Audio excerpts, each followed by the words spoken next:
sedang kumpul-kumpul dengan sahabat, hadis sahih. Sedang kumpul-kumpul dengan sahabat, tiba-tiba Nabi ditanya begini, "Ya Rasulullah, ayyud du'a'i asma'?" Ya Rasulullah, kalau kita pengen berdoa, di waktu apa yang paling didengar? Asma, yang paling cepat didengar oleh Allah, yang langsung dijawab seketika. Perhatikan jawaban Nabi-nya. Hadis sahih. Qala jawful lailil akhir wa duburis salawatil maktubah.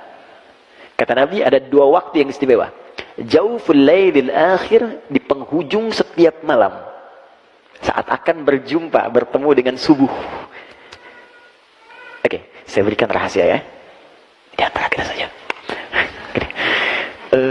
Saya bagi waktu dulu ini. Ini waktu malam. Waktu malam itu disebut lail, teman-teman. Lail. Al-lail. Sedikit. Ada lail, ada lailah. Itu beda ya.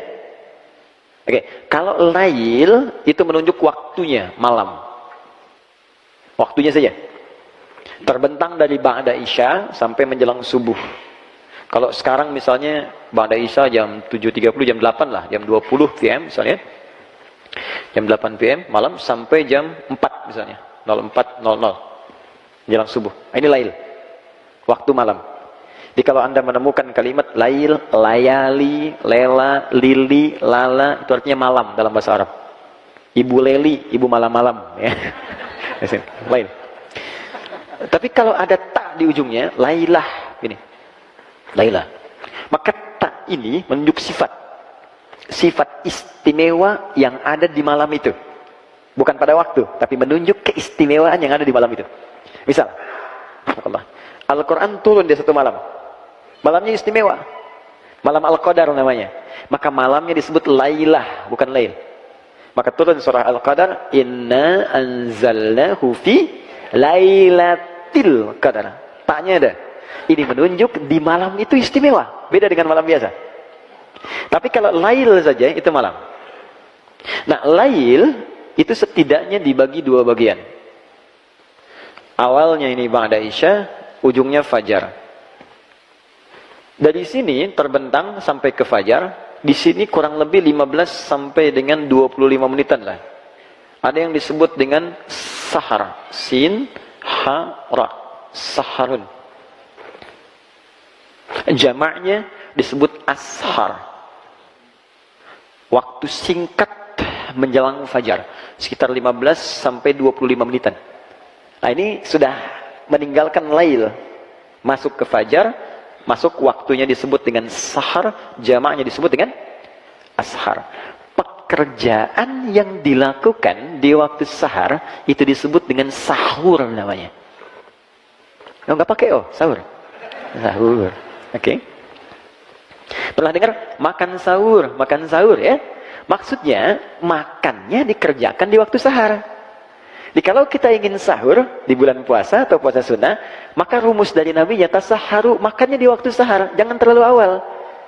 Sebab kalau kita makannya dari jam 2, ya, subuhnya masih 4:30, nanti nahan laparnya terlampau lama. Makanya rumus Nabi-nya dekatkan ke fajar.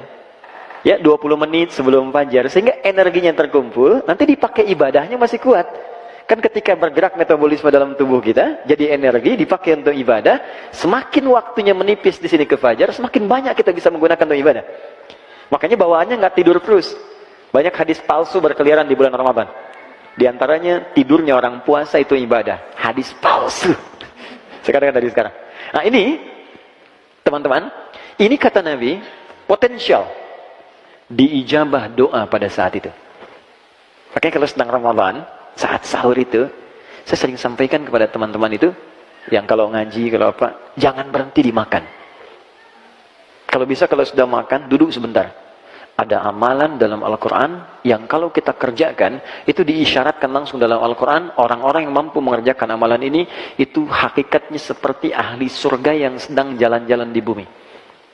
Ahli surga yang sedang beraktivitas di bumi. Apa amalannya? Itu ada di Quran, surah ke-51, ayat ke-18. Paling kanan pertengahan di mushaf. Surah 51, ayat 18, surah Az-Zariyat. Wabil ashari hum yastaghfirun. Ada orang-orang yang ketiga masuk waktu sahar. Kenapa dijamaahkan? Karena dia kerjakan setiap hari. Sering maksudnya. Jadi bukan cuma sekali, tidak. Sering dia bangun. Bangunnya awal, bahkan tahajud dulu, istirahat sebentar, menjelang subuh dia bangun, itu sengaja istighfar. Amalan di waktu sahar, salah satu yang disebutkan Quran adalah banyak beristighfar di waktu sahar. Itu amalan orang disebut oleh Quran sebagai bagian dari ahli surga yang sedang beraktivitas di bumi. Dia rajin dia bangun. Nah, cara mengamalkannya begini. Ini saya pernah ajarkan ke beberapa kawan-kawan dan kita praktekkan juga. Dan itu insya Allah kalau dibawa ke rumah tangga, tenang Pak, damai gitu. Enak suasananya. Kan kalimatnya jamaah di situ. Hum. Jamaah. Bukan 1-2 orang, semua. Itu Allah mendorong, ayo bangun. Bangun malam biasa. Tahajud misalnya aja. Suami bangunkan istri, bangunkan anak-anak. Itu akan terasa keindahannya. Kalau nggak percaya silakan. Nabi Ismail itu saking pentingnya sholat, terutama sholat di waktu itu sampai minta keluarganya bangun. Nabi Ismail. Nabi Ismail itu kakek Nabi yang ke-29. Muhammad SAW bin Abdullah, bin Abdul Muttalib, bin Hashim, bin Abdul Manaf, bin Qusay, bin Murrah, bin Kilab, bin Ka'ab, bin Ghalib, bin Fihir, bin Malik, bin Nadar, bin Kinana, bin Khuzaimah, bin Mudrika, bin Ilyas, bin Nizar, bin Mudar, bin Ma'an, bin Adnan, bin Adi, bin Adri, bin Muqawam, bin Nahur, bin Tari, bin Ya'rub, bin Yasub, bin Nabit, bin Ismail. Alaihissalam. 29. Coba ulangi. Oke. Itu beliau masih minta keluarganya bangun sholat. Buka Quran surah 19 ayat 55. Surah Maryam. Ayat 55. Wa kana ya'muru ahlahu bis-shalah. Dan beliau terekam, kata Allah, disampaikan pada Nabi Muhammad, terekam pernah memerintahkan keluarganya bangun salat. Salat. Minta. Makanya Nabi kemudian membiasakan itu. Nabi bangunkan bahkan menantunya Ali. Ali bangun. Kira Allah wajah. Salat. Fatimah bangun. Bangun. Nah, apa yang terjadi setelah itu? Di waktu sahar istighfar. Istighfar. Dan tidak ada yang paling indah Pak, ketika Anda duduk dengan pasangan, suami, istri, ayah, ibu, anak, terus suami mulai membuka, mohon maaf ya, selama ini mungkin aku banyak salah, aku belum jadi suami yang baik, anak-anak maafkan ayah belum jadi ayah yang baik, ya Allah ampuni saya, kalau dosa yang hadir di keluarga adalah karena kesalahan saya. Lalu dia istighfar, astagfirullah, astagfirullah, astagfirullah. Istrinya mengatakan, Pak maafkan mama juga, belum jadi istri yang baik. Anak-anak maafkan, belum jadi mama yang baik. Mungkin mama wafat di hari ini, belum jadi sempurna. Ya Allah ampuni saya, yang mungkin dosa di keluarga karena kesalahan saya. Astagfirullah ya Allah, astagfirullah.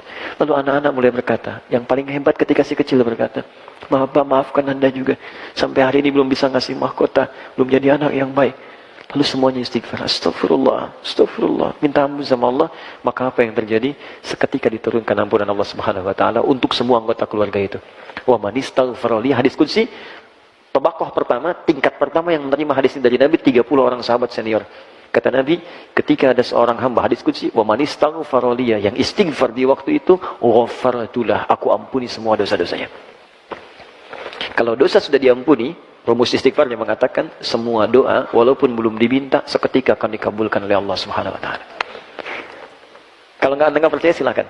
Itu kalau tiap hari dibiasakan, tidak ada kesalahan yang tertanam di rumah tangga, semua tenang. Hilang aja gitu.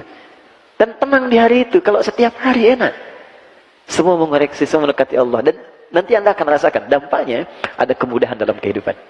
Itu satu. Yang kedua, duburi shalawatil mafruḍah atau maktubah, di setiap penghujung salat fardu. Di setiap penghujung salat fardu, akhir salat fardu. Ingat, bukan salat sunnah ya. Bukan salat sunnah. Akhir salat fardu. Letaknya sebelum salam. Oke. Sebelum salam. Dalilnya dari mana tahunya ini? Hadis riwayat Muslim. Nomor hadis 588. Yang meriwayatkannya sahabat Abu Hurairah radhiyallahu taala anhu, nama aslinya Abdurrahman bin Sakhr. Sebelum masuk Islam ini mu'alaf.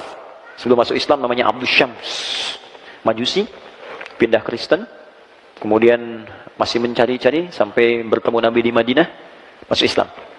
Dan masuk Islamnya itu 3 tahun sebelum Nabi wafat. Kurang lebih usia Nabi 60 tahun.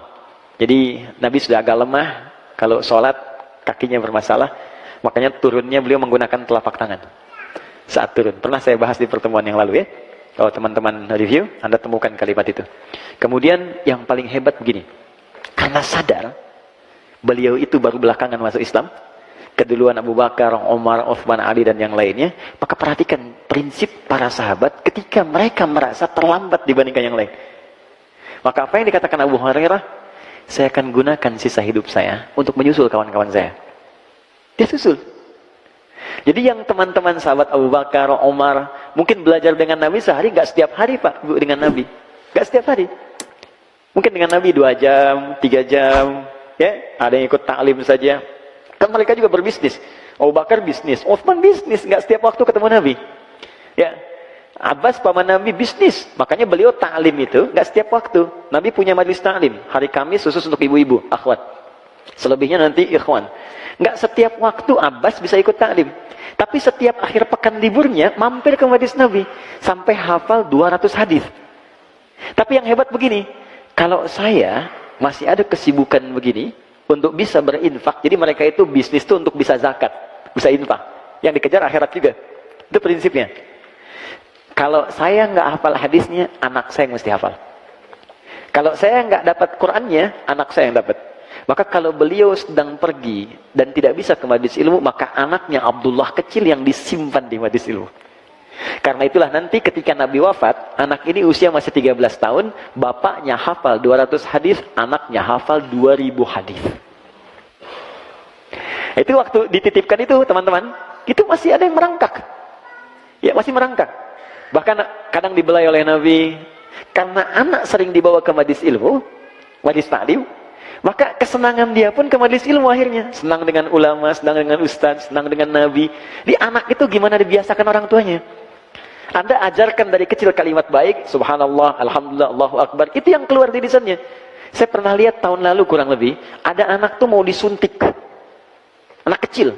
Begitu mau disuntik yang keluar kalimat thayyibah. Astagfirullah ya Allah, ampuni dosaku ya Allah. Anak kecil. Ya, tapi kalau dikasih mainan ya itu yang keluar. Yo tayo. Salah sih tidak, ini cuma mungkin ada beban ekstra kita untuk bisa mendidik mereka. Nah, saya mau kembalikan ke sini teman-teman sekalian. Jadi Abu Hurairah kemudian masuk Islam, prinsipnya saya mesti nyusul. Disusul sampai beliau jadikan semua waktunya untuk mendampingi Nabi. Karena merasa Nabi di penghujung waktunya. Akhirnya kemanapun dikejar. Nabi ke rumah, nunggu dekat rumahnya.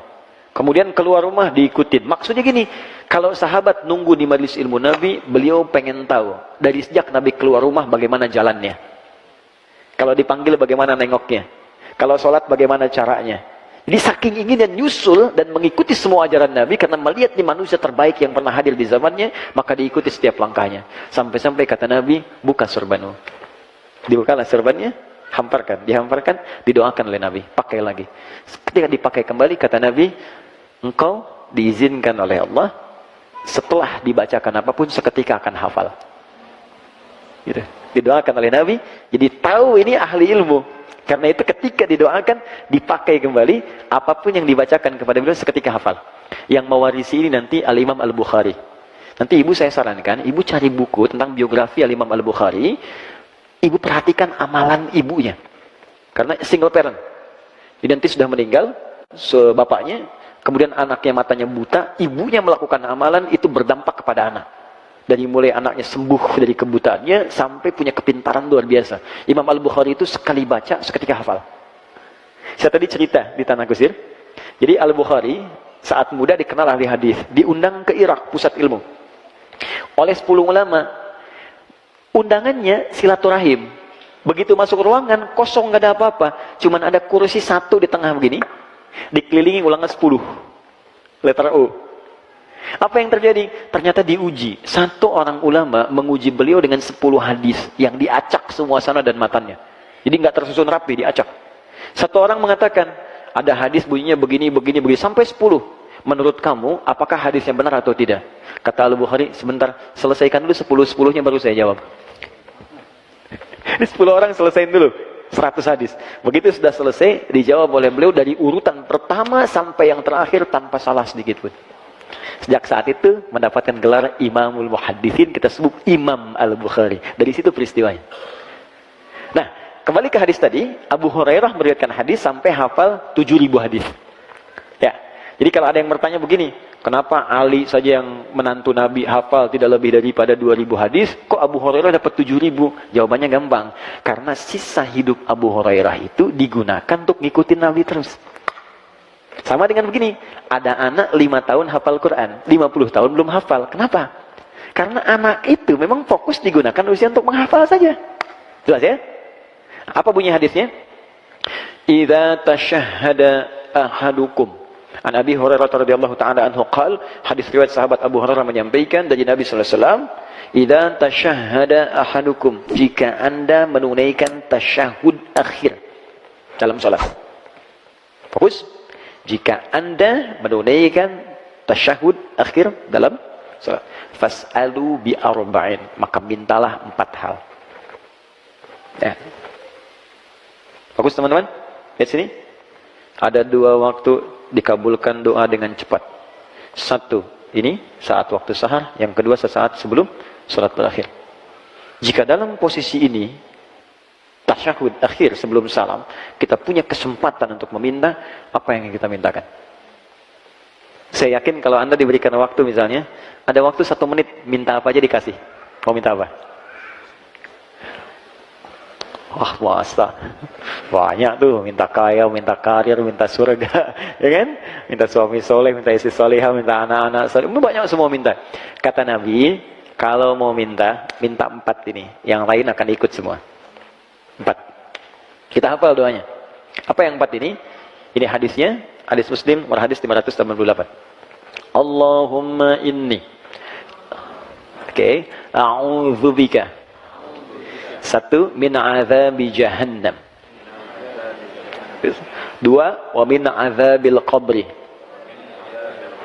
3, wa min fitnatil mahya wal mamat. 4, wa min syarri fitnatil masihid dajjal. Kalau kita kerjakan ini dengan baik, bukan sekedar doa yang dikabulkan, tapi Allah akan bimbing kita selamat dari mulai hidup dunia sampai kembali kepada Allah ke akhirat. Saya hapus sebentar. Bismillah.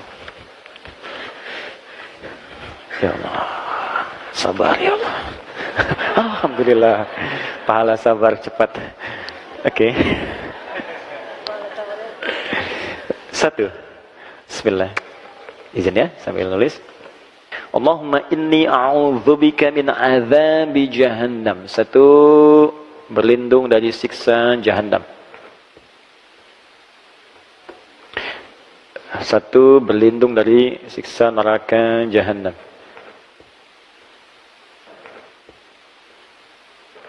Ya.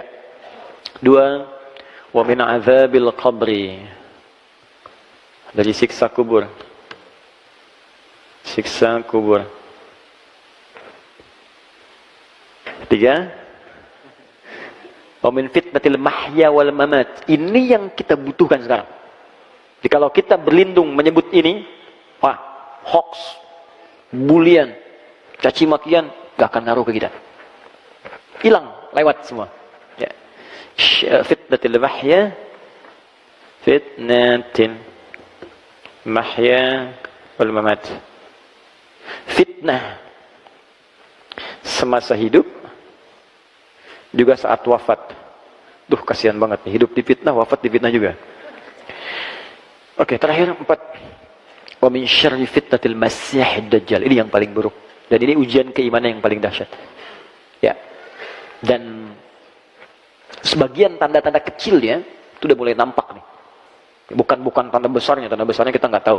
Yang tanda-tanda kecil tuh menuju itu udah nampak. Buruknya fitnah dajjal. Di fitnah yang paling buruk. Dajjal. Syarri fitnatil masihid dajjal. Ad-Dajjal.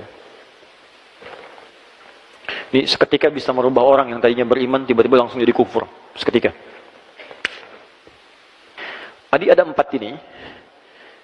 Kata Nabi, minta setiap di penghujung kita selesai sholat sebelum salam. Kalau belum hafal redaksinya, minta di hati dengan bahasa kita. 4 ini sebutkan. Ya Allah, aku berlindung kepadamu ya Allah dari neraka jahanam, dari siksa kubur. Ya Allah, dari buruknya fitnah saat hidup ataupun nanti aku kalau wafat. Dan dari ya Allah, buruknya fitnah Dajjal. Di hati. Tapi usahakan sambil kita menghafal, membaca, sampai nanti kita bisa tahu cara bacanya sesuai dengan petunjuk Nabi. Kita lafadzkan itu. Nah, saking pentingnya ini, pernah ada seorang ulama besar.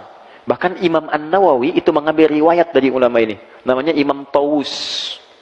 Imam Tawus ini punya anak. Anaknya sholat. Setelah selesai sholat, tanya bapaknya, kamu baca doa ini enggak tadi? Yang bapaknya sampaikan hadis dari Nabi. Kata anaknya, la. Aqra'ta fi salatik, kamu baca ini enggak? La, tidak. Kata bapaknya, a'id salatak, kamu salat lagi. Saking pentingnya doa ini, disuruh salat lagi oleh bapaknya. Ya, diminta salat lagi, saking pentingnya. Jadi ada perhatian orang tua yang sangat dalam. Orang tua pengen anaknya selamat dari fitnah. Orang tua pengen anaknya jadi soleh. Orang tua mana yang tidak ingin anaknya hidup bahagia? Orang tua mana yang tidak ingin anaknya tidak soleh? Karena itu ketika tidak membaca ini, kata bapaknya, ulangi lagi sholatnya sampai kamu selesaikan doa ini.